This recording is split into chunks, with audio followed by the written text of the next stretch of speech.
with these niggas.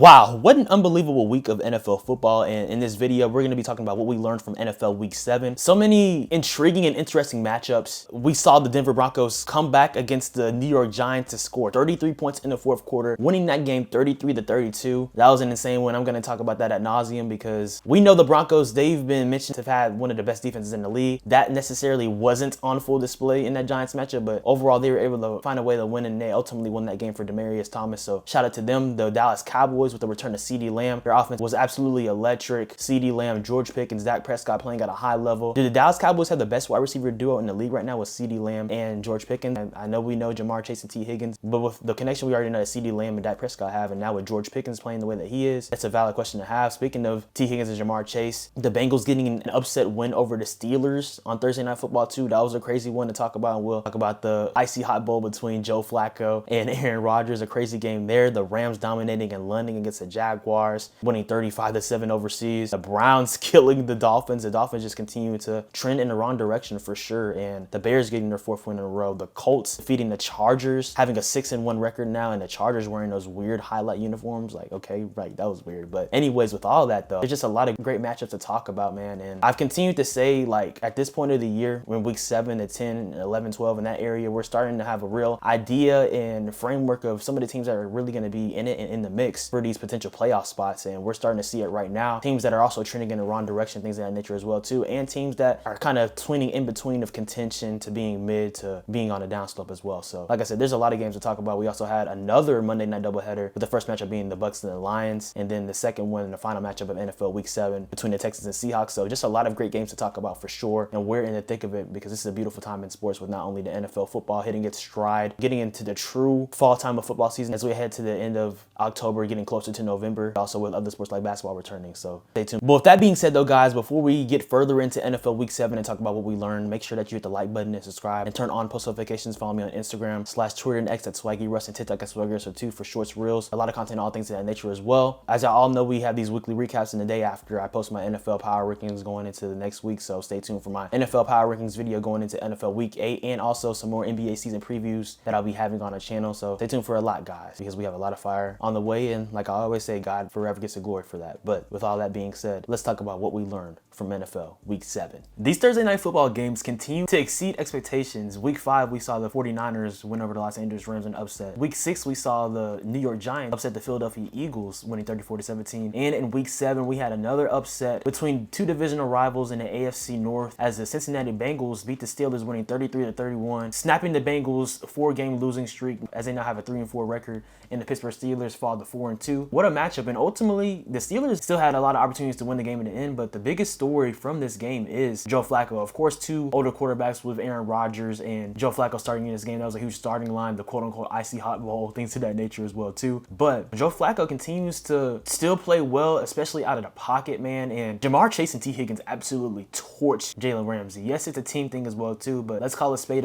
man. Jamar Chase, 16 receptions for 161 receiving yards and a receiving touchdown. Those 16 receptions that Jamar Chase had was the most receptions in a game since 2020 versus the Steelers, and he was targeted 23 times. T. Higgins was right behind him too, having a great performance, having 6 receptions for 96 receiving yards and a receiving touchdown, and Noah Fant had a receiving touchdown too, as he had 4 receptions for 44 receiving yards, and Andre Yoshivas had 3 receptions for 49 receiving yards too. They had great balance. Zach Taylor called up a great game plan ultimately against the Pittsburgh Steelers, and that's kind of why you saw the frustration of a Mike Tomlin the week before the game, saying that he didn't understand why the Browns traded their starting quarterback in Joe Flacco for the opening of the season to a divisional rival in the Cincinnati Bengals. As Joe Flacco, I mean, he played with a lot of precision, really spinning back the clock in terms of his performance, completing 31 out of his 47 passing attempts for 342 passing yards and 3 touchdowns. And Chase Brown, something that had been different for this Bengals team too in this game, as they really struggled to run the ball. That had been a theme throughout the season too. Chase Brown wasn't necessarily having the greatest start, but in this matchup, the Bengals owned the line of scrimmage, at least from a running standpoint, as Chase Brown had 11 carries for 108 rushing yards, no touchdowns, but he played great in this game too. I think his best performance of the season so far too as well. And defensively, they're very opportunistic, as Aaron Rodgers threw 2 picks, Jordan Battle had an interception, and so did DJ Turner II. So I just love what the Bengals did from a complete performance standpoint. I mean, the narrative behind them is that their defense has been absolute shite, and they were honestly, last year, but like I said, they were opportunistic in this game. Aaron Rodgers too. I mean, besides those 2 picks, I don't think he necessarily played bad. I mean, you saw, for example, that touchdown that he threw to Pat Fryermuth. That was absolutely insane. The precision and the ability for him to throw it in that tight window to ultimately getting the ball to Pat Fryermuth for that touchdown, that was amazing too as well. Besides those 2 picks, Aaron Rodgers completed 23 out of his 34 passing attempts for 249 passing yards and 4 touchdowns. Jaylen Warren had a good game, having 16 carries for 127 rushing yards. Pat Fryermuth, like I mentioned, he had that impressive receiving touchdown, but he had 2 on the game as he had 5 receptions for 111 receiving yards and that's 2 touchdowns. Jonnu Smith had a receiving touchdown, and Darnell Washington also had a receiving touchdown. DK Metcalf didn't necessarily have the greatest performance, but still, I think the Pittsburgh Steelers are ultimately fine. If anything, this was a more desperation win for the Bengals, but I don't even know if desperation is the right word because they just outplayed the Steelers, and the Steelers defense looked very suspect. As I mentioned, Jalen Ramsey didn't necessarily have the best game. Same thing with Joey Porter Jr. Darius Slay had suffered an injury in this game too as well. Their pass rush really wasn't as effective, and ultimately, like I said, Joe Flacco and the Cincinnati Bengals made the Steelers pay, getting a huge divisional win. And ultimately, if Joe Flacco can recreate some of his 2023 play that he had with the Browns that season as the Browns made the playoffs, as Flacco tries to hold things down for Joe Burrow, who knows? This team could potentially be in playoff position in coming December when Joe Burrow inevitably returns. But with that being said, like I mentioned, it's a great win for the Cincinnati Bengals. This Rams-Jaguars matchup was the personification of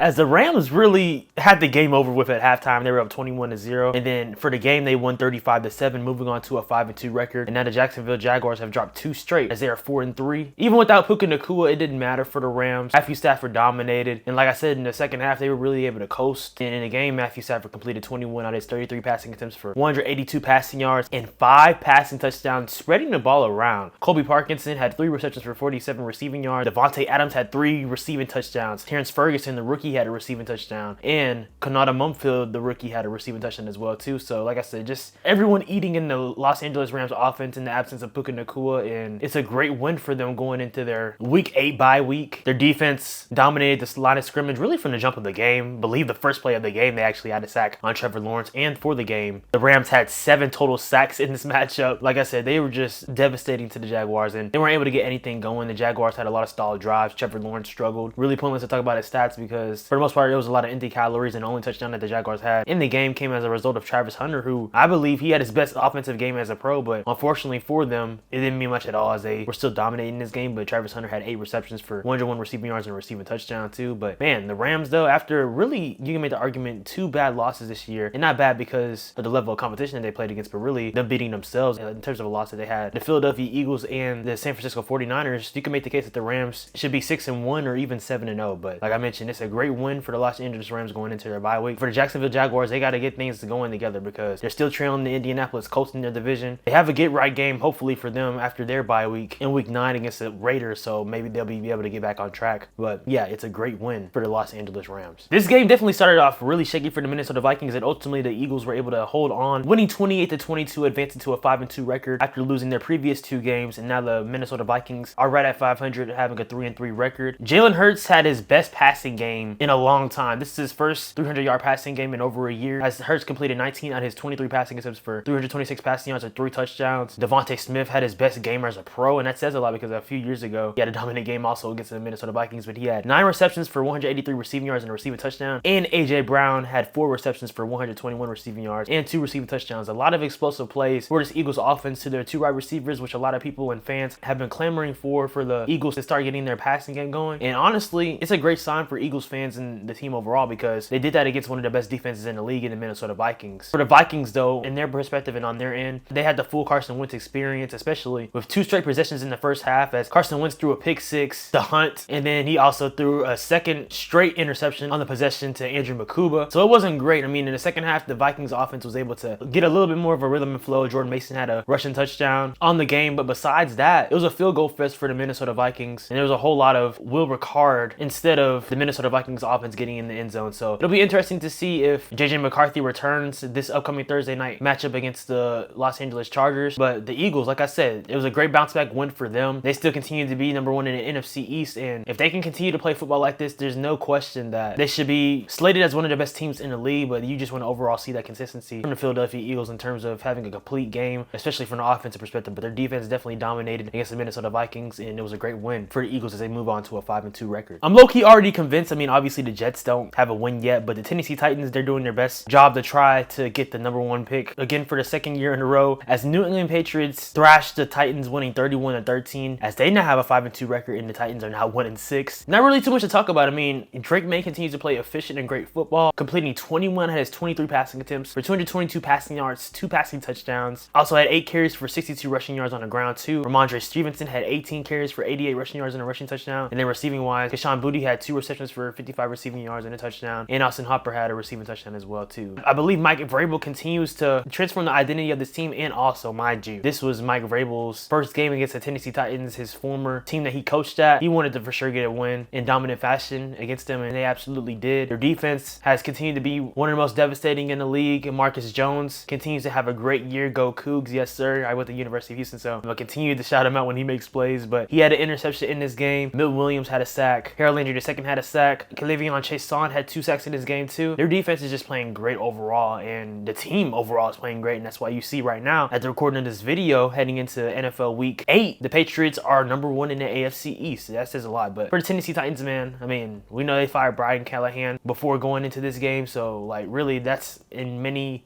intents and purposes saying that this is a lost season already. Cam Ward, I will continue to say it, he has a lot of potential to do great things in this league and be a really good quarterback, and I believe he has a lot of poise, but you want to see him with a competent coaching staff, especially from an offensive mind perspective. But not really too much to say about the Titans because there's not a lot of encouraging things for the franchise. But for the New England Patriots, you're seeing a real turnaround in real time, and they got a great win as they now have a 5-2 record. This game wasn't a great one, but the Carolina Panthers defeated the winless New York Jets 13-6, as now the Carolina Panthers are 4-3, 1 game over 500, and the Jets still have a donut in the winning category as they're now 0-7. And we saw a lot of mid to below average quarterback play in this matchup, especially from the Jets perspective, as Justin Fields was actually benched in this game for Tyrod Taylor, and that says a lot, especially after Aaron Glenn said that stuff after the Broncos game, saying to a reporter that it would be ridiculous to bench him, things of that nature as well. Well, we saw what happened there, and Tyrod Taylor didn't do much better either, as he had 2 interceptions. But man, like for the Jets, I don't know what they're gonna do. It's very directionless right now. A lot of people point out the idea when they talk about the Jets, since Aaron Glenn came from the Lions coaching tree with Dan Campbell as the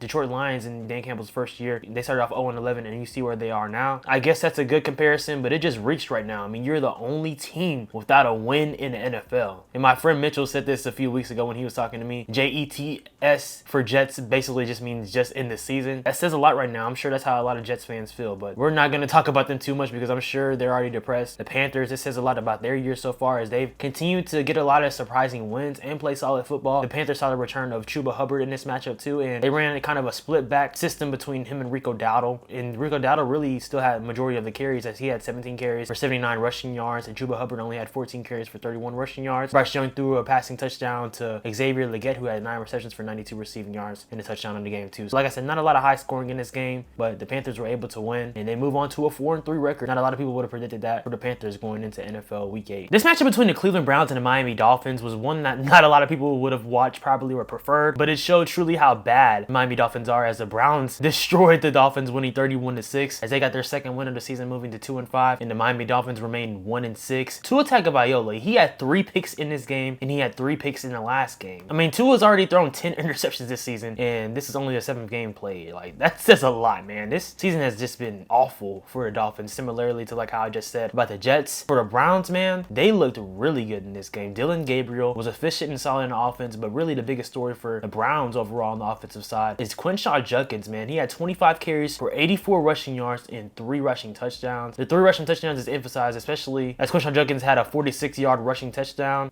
He's continued to be their best offensive weapon this year in his rookie year, and he's the reason why they have hope going into the future from an offensive perspective, and we'll continue to see if Dylan Gabriel is the answer at quarterback. He completed 13 out of his 18 passing attempts for 116 passing yards. I still question if he's an answer. I still believe at some point they'll need to try out Shador and just see what they really have before they explore potential different options in 2026, whether it's from a draft or free agency or trade perspective. But hey, he played solid in this game. He didn't play bad in the last one either. Defensively, the Browns defense continues to be one of the best in the league, and when you're playing against a Miami Dolphins Dolphins, that is on full display for sure. Myles Garrett had a sack. Grant Delpit had a sack. Donovan McMillan had a sack. Rashawn Jenkins had an interception. Jerome Baker had a sack. Tyson Campbell had an interception. Ronnie Hickman had an interception. So this team just overall on both sides of the football just killed the Dolphins. And this season, like for the Jets, like I already mentioned, it's pretty much lost for the Dolphins. You can make an argument for the Browns as well too, but at least they have a dominant defense and more hope overall too. So they were able to win this game. They're the better team, and they now have a 2-5 record. The Chicago Bears are really hitting their stride in their first year in the Ben Johnson head coaching era, as they got their 4th win in a row against the New Orleans Saints, winning 26-14. The Bears now have a 4-2 record, and maybe not from a total offensive perspective in the passing game. The Bears' offense didn't look the best, but DeAndre Swift in the running game had a 2nd game in a row where he looked great on the ground, as he had 19 carries for 124 rushing yards and a rushing touchdown. Then Kyle Monanagi had 13 carries for 81 rushing yards and a rushing touchdown as well too. The defense though is really where the Bears have thrived,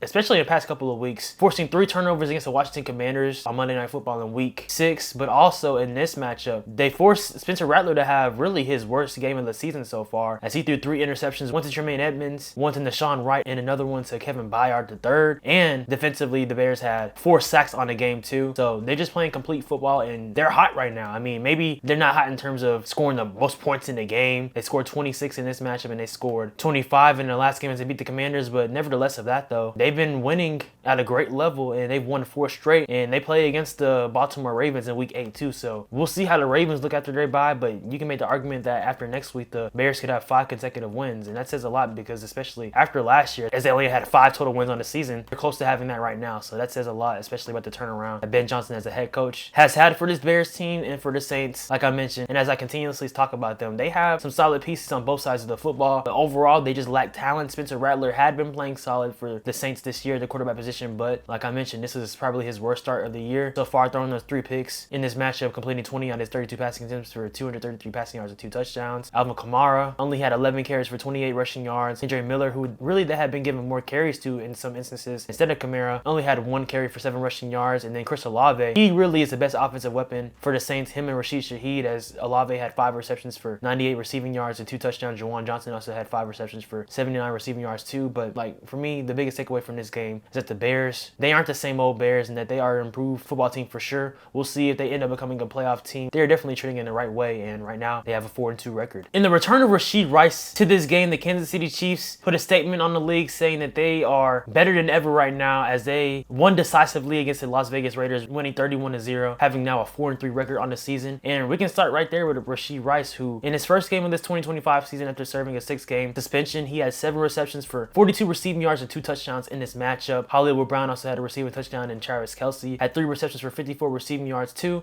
And Patrick Mahomes, man, he completed 26 out of his 35 passing attempts for 286 passing yards, 3 touchdowns, alongside with some help in the running game from Isaiah Pacheco, who had 15 carries for 57 rushing yards and a rushing touchdown too. Just believe that this offense was on cruise control, and they made plays when they needed to, and the defense made the Raiders offense and overall Geno Smith look pedestrian, as Geno Smith has looked pedestrian throughout the season. I mean, in this game, he only completed 10 out of 16 passing attempts for 67 passing yards. Defensively, the Chiefs were able to own the line of scrimmage, and Chris Jones had a sack in the game as well too. Not really too much to take away from this game, I'm not gonna lie, guys, because the Raiders, they've been absolutely awful this season, and I'm not gonna lie, Geno Smith has been the biggest reason why. And I haven't really went too in depth on saying this, but low-key, it might be time for him to be back to being a backup quarterback. I mean, it shouldn't be a hot take at all, but that's just my opinion. Whether they start Kenny Pickett or whatever they do, it really doesn't matter, because this season is starting to get lost for the Las Vegas Raiders. It doesn't even matter that Pete Carroll's the head coach when you don't have Brock Bowers, your best player on the team. He's been hurt this year. Ashton Genty hasn't been utilized at a great level in the running game, and the main reason I believe that is because of their lack of offensive line depth and talent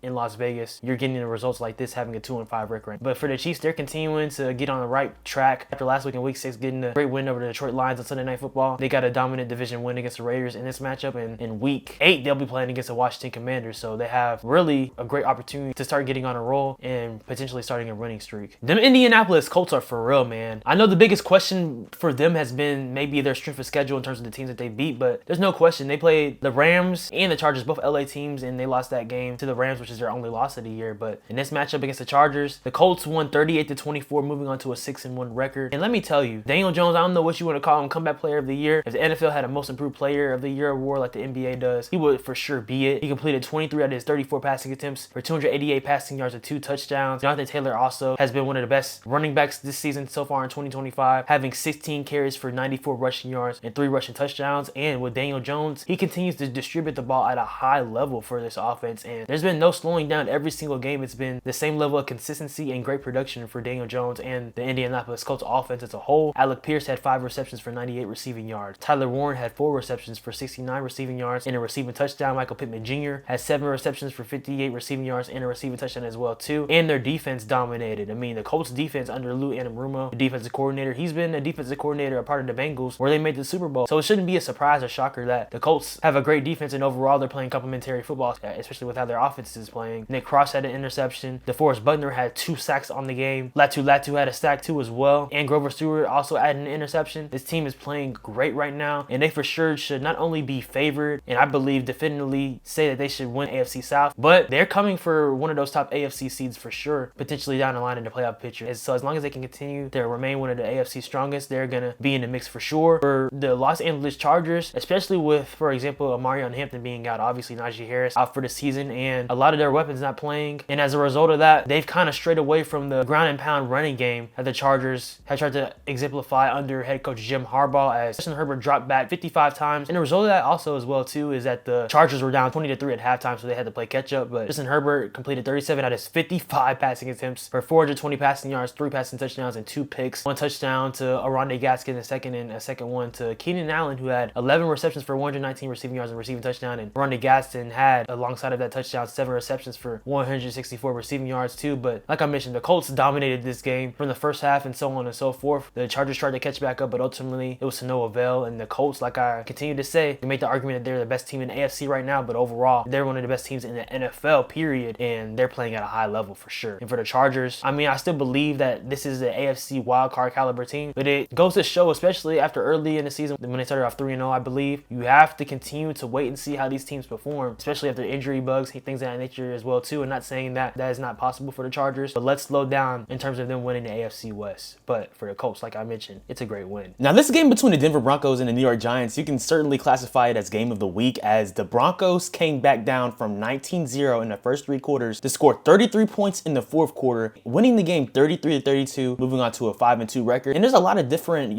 perspectives or takeaways or sides that you can take with this performance. Is the Broncos being down by 19 points to the New York Giants a red flag in terms of them being a real AFC contender? Or is that a glance in seeing how potentially explosive the Broncos offense can be? Are the New York Giants cursed? Do they have terrible execution, things of that nature as well too? But I want to take a different side from all of those perspectives, saying that I think the Broncos really just won that game for Demaryius Thomas ultimately. I mean, he passed away at the age of 33. They scored 33 points to win the game as well. That's just a beautiful thing to say, and God rest his soul, because Demaryius Thomas was one of the greatest wide receivers to ever play for the Denver Broncos, and it was solidifying, especially with them honoring him in that game that they won in that fashion. But ultimately getting to the game though, we saw a lot of great things from Jackson Dart and the New York Giants offense overall. Mostly in the first half, yes, he had a bad interception in the second half too, but I love how Dart played in this game. He's continuing to really reinvigorate this New York Giants team overall. He completed 15 out of his 33 passing attempts for 283 passing yards, 3 touchdowns, and just that 1 interception I mentioned. Cam Skadegbu had 16 carries for 60 rushing yards on the ground, and he also had a receiving touchdown, having 3 receptions for 34 receiving yards. Then Tyron Tracy Jr., he had 9 carries for 46 rushing yards and a touchdown, and Jackson Dart as well had a rushing touchdown as well too. And Daniel Bellinger had a receiving touchdown. D.L. Johnson also did as well. I said the offense for the Giants, I mean, they came to play overall. Really, the defense is the biggest thing, because, well, I'll say this, the Giants defense, they dominated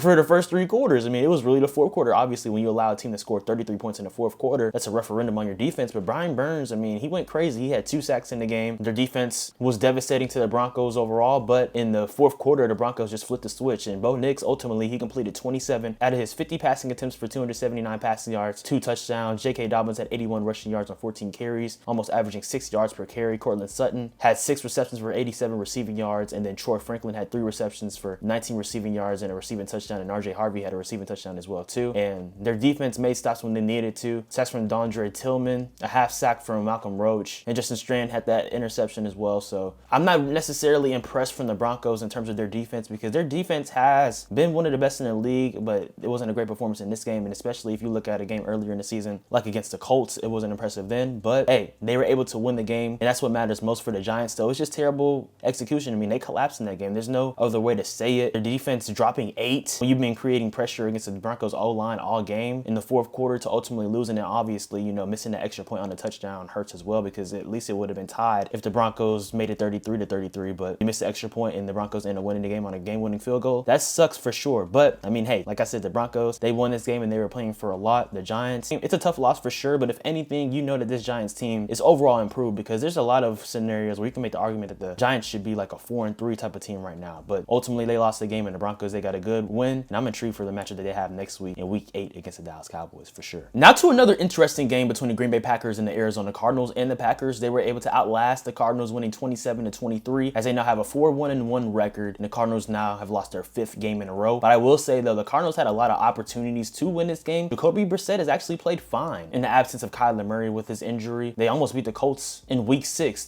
Brissett completed 25 out of his 36 passing attempts for 279 passing yards and 2 touchdowns, and he connected with Trey McBride 2 times, who had 10 receptions for 74 receiving yards and 2 touchdowns as well too. But ultimately though, the Green Bay Packers defense was able to turn up, and especially the catalyst of that was Micah Parsons. Had 6 pressures in the game, 4 in the fourth quarter, and he had 3 sacks. It's the first time that Micah Parsons had 3 sacks in one game. He just dominated, and it also opened up things for Quay Walker, who had 1.5 sacks as well in the game too, and a Rashawn Gary, who had a sack, and Kingsley Ngabare, who had a half sack as well too. So the Packers defense was in full effect for sure. Not too impressed from the offense from the Packers, but Jordan Love, I mean, he completed 19 out of his 29 passing attempts for 179 passing yards and a touchdown. And Josh Jacobs, though, he was questionable to play in the game. He was a game time decision, but he still was able to make plays when he needed to, and he had 13 carries for 55 rushing yards and 2 rushing touchdowns. And Tucker Kraft, he had 5 receptions for 58 receiving yards and a receiving touchdown. And Romeo Doubs had 6 receptions for 72 receiving yards. So overall, the Green Bay Packers, they were able to do enough to win the game, and that's what matters most. They're still one of the best teams in the NFC, but like I continue to talk about the Packers though, it was so premature to say that this team was the best in the NFL, best in the NFC, best, the team to beat in the league, and true Super Bowl contenders. We have to slow down in the early season talk. But yeah, the Cardinals though, there could be some turnover on this roster going into 2026. I'm not sure if they're going to move on from Jonathan Gannon. I don't know. There's been a lot of games where they could have won, and ultimately it's been one score type of scenarios. That Titans game, that loss is inexcusable for sure. This one was a tough loss too, but ultimately and overall, this was a executed and hard-fought win for the Green Bay Packers, and they're now 4-1-1. Now moving on to a great game at least if you're a Dallas Cowboys fan, not so much if you're a Commanders fan, as the Dallas Cowboys routed the Washington Commanders, winning 44-22, as they now have a 500 record, being 3-3-1, and the Commanders fall to under 500, being 3-4. This Dallas Cowboys offense is the best in the league. I've been saying it for weeks, and now with the return of CeeDee Lamb, that was in full effect, man. I mean, we saw that 74-yard receiving touchdown that CeeDee Lamb had. His third 100 receiving yard game of the season. Of course, he missed a few games with that ankle injury, but CeeDee Lamb, I mean, he went crazy, having 5 receptions for 110 receiving yards and a touchdown.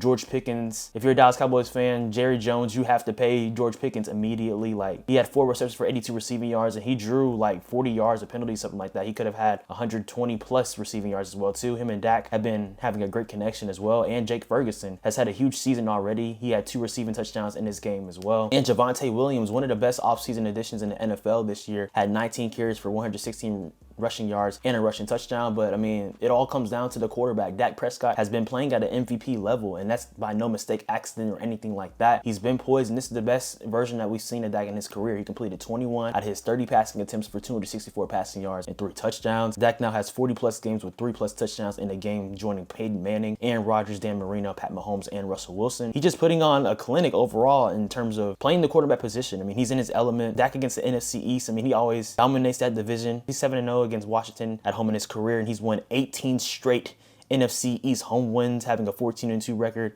against the Giants in his career, 12-2 against the Commanders in his career, and 9-5 against the Eagles, having an overall 35-9 record in the NFC East. So that's crazy. I mean, it's just a lot to say. And then the best thing about the Cowboys in this game is that their defense was actually able to show up pulse and show up. Deron Bland had a signature pick 6, showing shades of 2023 when he had that all-pro season, being the pick 6 leader. And then defensively, they were able to actually create pressure, blitz more, played more man coverage. There were still some times where people were running out wide open, and that's kind of on, you know, Jaden Daniels and the Washington Commanders receivers not catching the ball, not being connected, things of that nature as well too. And when you don't have Deebo Samuel and Terry McLaurin, of course that hurts. So you have to take this defensive performance of the Dallas Cowboys with a grain of salt for sure. But overall, ultimately, I mean, their defense played better, of course, considering how bad they've been, how putrid they've been. Kenneth Murray had a sack. Deron Bland had the interception and pick six, like I mentioned. Shamar James had a sack. Donovan Ezraki, the rookie second-round pick, had his first sack of his career. Jadeveon Clowney also was able to create a fumble, and he had a sack as well too. Just a great game from the Cowboys on both sides of the football. It was the definition of a team win, something that they hadn't had because the offense had been a dominant unit, but the defense had really been holding them back. And I've continued to say that the Dallas Cowboys defense can just be average or just be like a top 25 to 20 defense. This Cowboys team is going to not only have the potential to win the NFC East, but win 10 to 11 games on the season and be a playoff threat in the NFC. But moving on to the Commanders, though, it's tough with them because, like I mentioned, they had their top two wide receivers out, Terry McLaurin and Deebo Samuel. Jaden Daniels got injured in the game with a hamstring, and we'll see throughout the rest of this week how serious that injury will be because they play against the Kansas City Chiefs in week 8, and that's going to be a tough matchup too. So, like I mentioned, the Commanders are already under 500 now. They don't want this season to get too lost because if they have Marcus Mariota starting in these next few games of a schedule that's going to be with the Chiefs next week, the Seahawks in week 9, and then the Lions in week 10, you're looking at the potential of being 3-7 and the season being lost. I mean, that would just be the worst possible scenario for Washington. But this game overall, the biggest takeaway is that this Dallas Cowboys offense is absolutely electric, like I mentioned in the intro. And if their defense can just be improved and be solid and be opportunistic at times, this could be the best Dallas Cowboys team that we've seen in the Dak Prescott era. But shout out to Brian Schottenheimer because he's really changed the culture for this team, and they're playing at a high level offensively for sure. I mean, that matchup, like I mentioned, when I was talking about the Broncos game, when the Cowboys play the Broncos in week 8, it's going to be a great one in Mile High in Denver. Looking forward to that one for sure. But the Dallas Cowboys, they were able to get a great win, winning 44-22. Now, as we go on to Sunday night, a lot of people are calling this game boring. I think if you're a fan of defense, though, you don't think it's boring, as the San Francisco 49ers won and defeated the Atlanta Falcons, winning 20-10. Now, with them having a 5-2 record and the Atlanta Falcons fall to 3-3, with Fred Warner being out for the season, Nick Bosa being out for the season, this 49ers defense still continued to come to play for sure. They were able to get sacks from Bryce Huff and Sam Akianu. I know I butchered his name, but it's all good. And they were able to turn over Michael Penix Jr. in the second half in crucial moments, and they made solid plays. Now, offensively, Mac Jones, he wasn't necessarily the greatest that we've seen compared to his other performances, like, for example, against the Rams and other games to that nature. But Mac Jones completed 17 out of his 26 passing attempts for 152 passing yards and just that one interception. But really the biggest story from the 49ers offense is Christian McCaffrey, how much of a resurgence that he's had this season, because last year we all know that it was very injury riddled for him and he didn't play a lot. But in this matchup against the Falcons, he had 24 carries for 129 rushing yards and 2 rushing touchdowns. Also 7 receptions for 72 receiving yards. So he had 201 all-purpose yards, showing a lot of reminiscent traits to the season that he had in 2023 when he won Offensive Player of the Year. And just love what the 49ers were able to do overall. I mean, Michael Penix Jr., he wasn't really impressive in this matchup too, but the biggest thing for this Falcons offense, at least for the season, has been feed their playmakers like Bijan Robinson and Drake London. But besides them, I mean, it's been lackluster. And Bijan Robinson, he had a receiving touchdown, but the 49ers, they stopped the run at a high level. And Bijan on a running game only had 14 carries for 40 rushing yards, averaging less than 3 yards per carry. Drake London only had 4 receptions for 42 receiving yards. And Kyle Pitts, I mean, he was solid. He had 7 receptions for 62 receiving yards as well too. But yeah, the 49ers defense came to play, and I think that was the ultimate difference in this matchup, as they were able to win 20-10, and now they have a 5-2 record. Lastly, we have the final Monday night doubleheader that took place. First game between the Detroit Lions and the Tampa Bay Buccaneers, and the Lions beat the Tampa Bay Buccaneers, winning 24-9, as now both of these teams have 5-2 records. And the Lions, they really had a great response in this game after losing to the Kansas City Chiefs on week 6 of Sunday Night Football. Overall, they dominated and controlled the line of scrimmage from a running game perspective and offensively and defensively. I mean, they were great in the trenches. But Jahmyr Gibbs, he had an absolute game on the ground. He had 17 carries for 136 rushing yards and 2 rushing touchdowns. And also, receiving-wise, he had 3 receptions for 82 receiving yards. So in this game, Jahmyr Gibbs had 218 total scrimmage yards. Amon-Ra St. Brown also had 6 receptions for 86 receiving yards and a receiving touchdown. And Jared Goff completed 20 out of his 29 passing attempts for 241 passing yards, 1 touchdown and only 1 pick, and had that other turnover from a strip sack. But overall, though, I mean, the Tampa Bay Buccaneers, they were really clamped by the Lions defense, who had a lot of injuries on the back end in their secondary. First and foremost, of course, Brian Branch. He was suspended in this game, of course, for the stuff that happened after the Chiefs game. And then Kirby Joseph didn't play. Terrion Arnold also didn't play. But the Lions secondary overall stepped up. Arthur Mullen had an interception, and their defensive line had 4 sacks on the game. And Aiden Hutchinson, even though he didn't have a sack, he was all over the field flying for sure. On the flip side, though, for the Tampa Bay Buccaneers, their offense struggled. And unfortunately, Mike Evans, he did return in this game, but now it's looking like he's out for the season, as he not only suffered a concussion in the game, but he broke his collarbone / clavicle, and that just sucks for them. But fortunately for the Bucs, they did draft Emeka Egbuka, and I think the tide was already turning for him to turning to their wide receiver 1, and he's been emerging as that, being one of the best wide receivers this season overall. And a lot of people didn't expect him to play in this game, as he had that hamstring injury against the 49ers, but he was able to play, but obviously he wasn't 100%. So hopefully another week's rest will be able to help him get more healthy. Tez Johnson, though, he continues to emerge as another rookie wide receiver for the Bucs, as he had 4 receptions for 58 receiving yards and a receiving touchdown. And also remember, guys, McMillan still hasn't played this year too, so help is on the way for the Bucs for sure. Chris Godwin, he has played, but he's still trying to get more healthy, so that'll be fortunate for them if he can return to similar semblance of himself that he was last year before he got injured in 2024. But man, I mean, a lot of people are coming down on Baker Mayfield because of the struggling game that he had. Dropped back 50 times, completing 28 out of those 50 passing attempts for 228 passing yards, 1 touchdown and 1 pick. But I think Baker is still having a great season. I think overall, we're having MVP talks right now. Giving it definitively to somebody is always usually too early anyway. I still think that Baker is having a really good season, and when Bucky Irvin returns at the running back position for them, this offense is going to be able to be more explosive and be able to capitalize off of the start that they had this year. But it was a great win for the Lions, and like I said, both of these teams now have 5-2 records, and they're 2 of the best teams in the NFC. The final game of NFL Week 7, we had the Seattle Seahawks play against the Houston Texans at home, a late game, by the way, but the Seahawks won this game 27-19, as they now have a 5-2 record as well, and now the Texans fall to 2-4. And really, these 2 dominant defenses that went against one another. The Seahawks had 4 turnovers in this game. The Texans defense, they're swarming. They're one of the best in the league for the season. They've allowed only around 12 points per game, which is absolutely insane. But unfortunately for them, though, their offense has been very bereft of creativity, and as a result, they have the record that they have, only having 2 wins and 4 losses. But I mean, before I talk about their offense, which was very lackluster defensively, man, Kalen Bullock had that interception off of a trick play that Cooper Kupp had thrown. Derek Stingley Jr. had an interception as well. Will Anderson Jr. had a strip sack, which he recovered for a touchdown as well in the end zone. Their defense, man, is so devastating. D'Amico Ryans has them playing great, but like I said, their offense, though, it's not great. First and foremost, before we get into CJ Stroud, from a passing standpoint, he was the leading rusher in that game against the Seahawks, as he had 25 rushing yards. And it's still a huge mystery with what happened to Joe Mixon. I think it's probably reasonable to say that he's not going to play this year. I don't know what happened to him, but yeah, I mean, Nick Chubb only had 16 rushing yards. Woody Marshall only had 15 rushing yards. And CJ Stroud, he almost dropped back 50 times, as he completed 23 out of his 49 passing attempts. So not a high completion percentage at all. Going for 229 passing yards, 1 touchdown and 1 pick. The receiving touchdown coming from Woody Marks. Dalton Schultz had 9 receptions for 98 receiving yards, but unfortunately, their number 1 wide receiver, Nico Collins, he got a concussion in this game, so that sucks, especially if he has to miss time. Jalen Noel, the rookie, had 4 receptions for 77 receiving yards, but man, it's just not looking good for this offense overall, and they're continuing to fall behind of the Jaguars, who are second in their division, but ultimately the Colts, who not only are first in the AFC South, but looking to be one of the best teams in the league overall. But for the Seahawks, they're a team that's looking like one of the best overall, and they're in the loaded division in the NFC West, as they're 5-2 alongside with the 49ers and the Rams. And Sam Darnold, he didn't necessarily have the greatest game in this matchup. He completed 17 out of his 31 passing attempts for 213 passing yards, 1 pick and 1 touchdown. But I know who had a great game and has been one of the best receivers this year in the 2025 season is JSN, Jackson Smith and Jigba. He had 8 receptions for 123 receiving yards and 1 receiving touchdown, dominating against Derek Stingley, who's one of the best corners in the league. This says a lot of the emergence and really just the type of elevation of a season and the role that Jackson Smith and Jigba is having as a wide receiver 1 in Seattle. So I just loving what I'm seeing from them.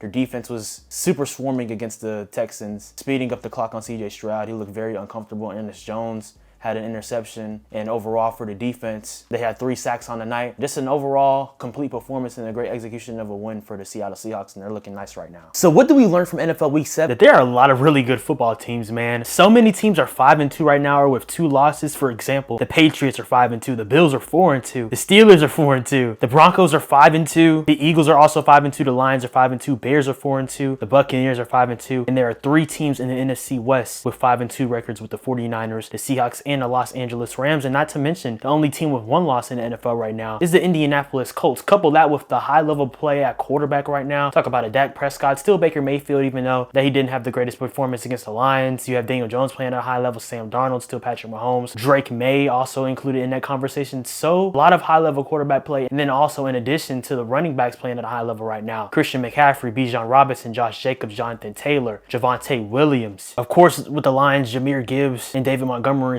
Sonic and Knuckles. And also another quarterback playing at a high level is Matthew Stafford. So we're just seeing a lot of high level football right now. And still, as I continue to say, right now, there's still no definitive team that's the best right now. But if I had to at least probably say the top 3 teams right now that are playing the best, I would say are Indianapolis Colts, the Chiefs, and the Lions. In whatever order you want to make that. Stay tuned for my power rankings video as I'll assess that order soon with all teams ranked. But man, like I said, this is a beautiful time for NFL football, and also at the recording of this video, today the NBA starts as well too. So we are in the peak time of the sports year. Yes, sir, ski. But with that being said though, guys, let me know what y'all think in the comments down below. Who do y'all have as the best team in the NFL right now? Like I said, stay tuned for my power rankings video. That'll be coming as well too. Heading into NFL week 8, you'll have a mindset of kind of where I think teams are. But this is a really great week of NFL football, and we're gonna have a great week of NFL football in week 8 as well too. So stay tuned for that for sure. But yeah, like I said, y'all let me know in the comments down below, what did you learn from NFL week 7? So make sure that you subscribe and turn on and post notifications, hit the hype button, things of that nature as well too. And just know that a lot of heat is on the way, guys, and I'm going to continue to be as consistent as possible for sure. Of course life can get busy, but definitely trying to put as much content out as possible. So y'all stay tuned for that, guys. But with that being said though, I love you always. Y'all keep being blessed. Know that Jesus Christ loves you, and keep him at the center of your life, guys. He is the way, the truth, and the life, and he's the only way to heaven. So remember that, guys, and he loves you and has great purpose for each and every one of you, guys. So I'll keep being blessed. Y'all have a good one. Keep being legendary. I love y'all, and y'all keep being great. Y'all have a good one.